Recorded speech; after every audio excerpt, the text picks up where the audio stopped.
Your Excellency, you are the more dramatic of the three on that day. You said, and permit me to remember what you said, that we cannot allow East Africa to continue to be balkanized.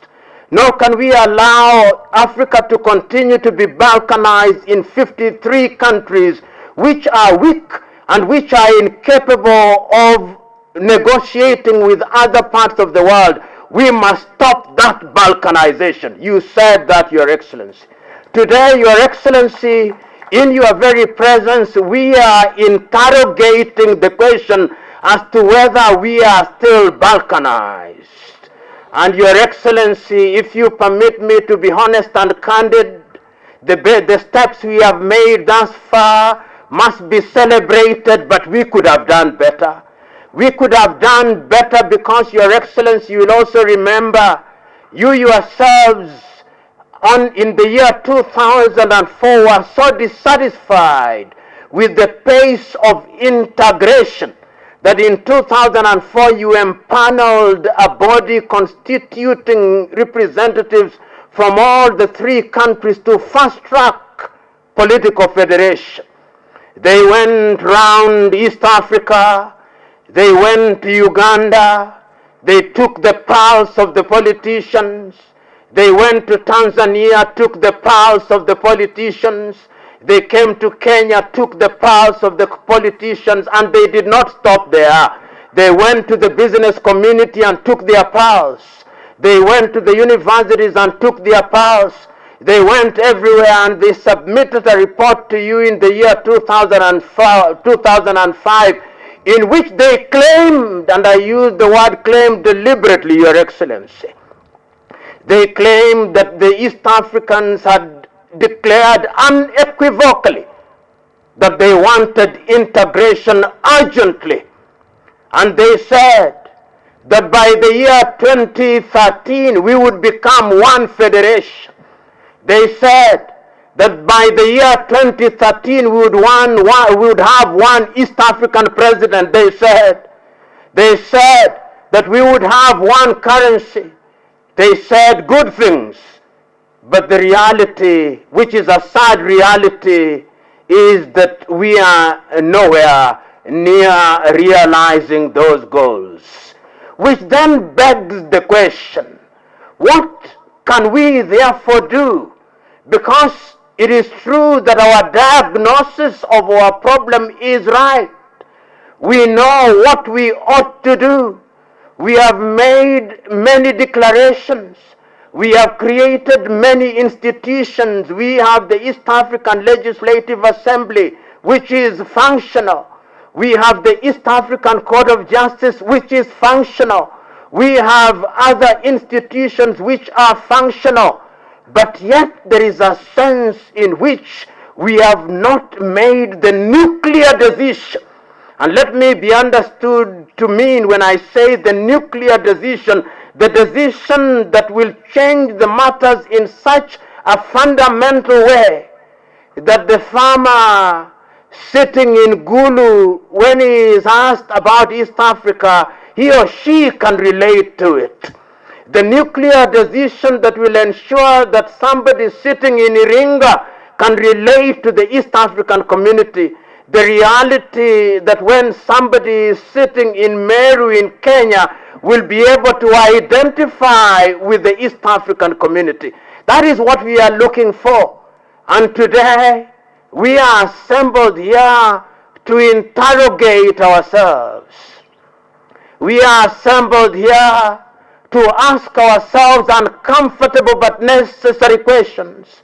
We are assembled here to ask ourselves what then it is that we can do to move the agenda forward, and to move the agenda forward in a manner that is conscious of the fact that if we don't expedite the process of federation, the process of unification, then we will become sitting ducks for those whose diabolical intentions and scheme not only require but demand that we remain in our state of disunity.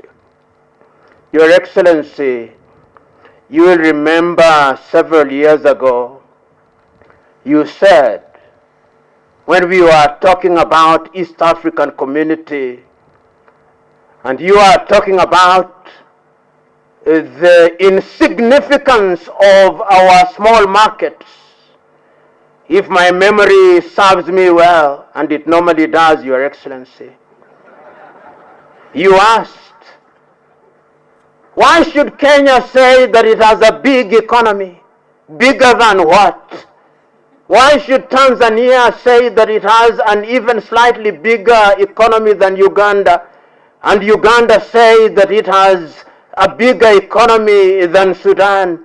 Your Excellency then said, that is an exercise in futility. It is three dwarfs trying to argue which one is taller than the other. They are all dwarfs, even if one is taller than the other. I'm submitting to Your Excellency that we cannot continue to be dwarfs. If we are dwarfs, the growth hormone, the steroid that will make us grow taller is federation. And I'm submitting that we have the intellectual wherewithal, because we remember that a federated East African community will be a building block for a federated Africa. And I am aware, go out there with zeal. It is not the shortage of protocols that we have a problem with. It is not the lack of clarity of treaties that we have a problem with. It is our commitment, it is our desire to go out into our villages and hamlets and to ensure that we have men and women who, when they go to Arusha, they are missionary, they have the missionary zeal, and they are talking about East Africa. I now know that in the interim period, IALA members are elected by respective parliaments. I look forward to the day when that will be a thing of the past and you shall be elected by universal suffrage. I look forward to that day, because it is only in those days that we'll then be able to animate the people of East Africa so that they are better able to appreciate that there is an agenda in Arusha which must be undertaken. I look forward to that day. I look forward to the day in parliamentarians in the respective countries when what happens in Arusha is much more important than what happens in Kampala. You know, sometimes we protect very little things. I remember an old story. Many times when we are told you want 100% of a rabbit, you think 100% of a rabbit is bigger than 10% of an elephant. I'm urging you to go for 10% of the elephant, that East African Federation, because it is only in that way that we will be able to change this continent. Your Excellency, I remember on the 6th day of March, 1997, the former president of Tanzania, Mwalimu Julius Kambarage Nyerere, was invited on the occasion of the celebration of the 40th anniversary of the independence of Ghana. And on that day, Mwalimu was as enlightened as he was visionary, as he was passionate. He said, the generation to which I belong made their contribution. We made our contribution by midwifing our respective countries from the womb of the colonizers. In the process, we made many mistakes, but in the process, we also made many things and made monumental contribution to the process. It is the duty of each generation to recognize what their duty is. Our generation did their part. This generation must now take Africa to the next level. Mwalimu proceeded as he was speaking to say, whenever I travel outside of the continent of Africa, nobody cares about our Ugandan-ness. Nobody cares about our Tanzanian-ness. Nobody cares about our Kenyan-ness.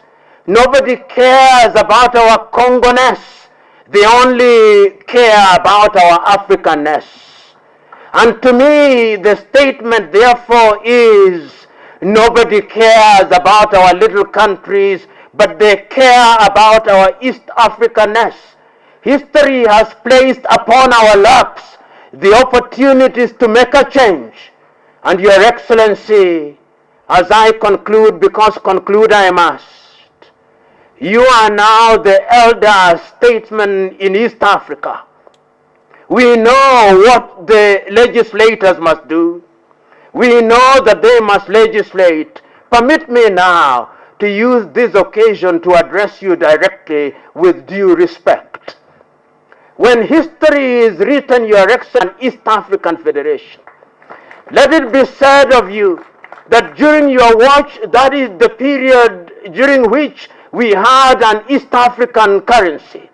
Let it be said of you that is during your watch that we had one East Africa with one president. Let it be said on you.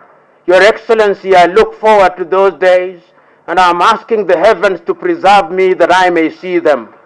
Your Excellency, we are in a good space, and I have no doubt that those of us who are assembled here today will be able to say that East Africans are hungry and thirsty for a federation. Let us be the midwives that will ensure that that is achieved. Thank you very much, and God bless.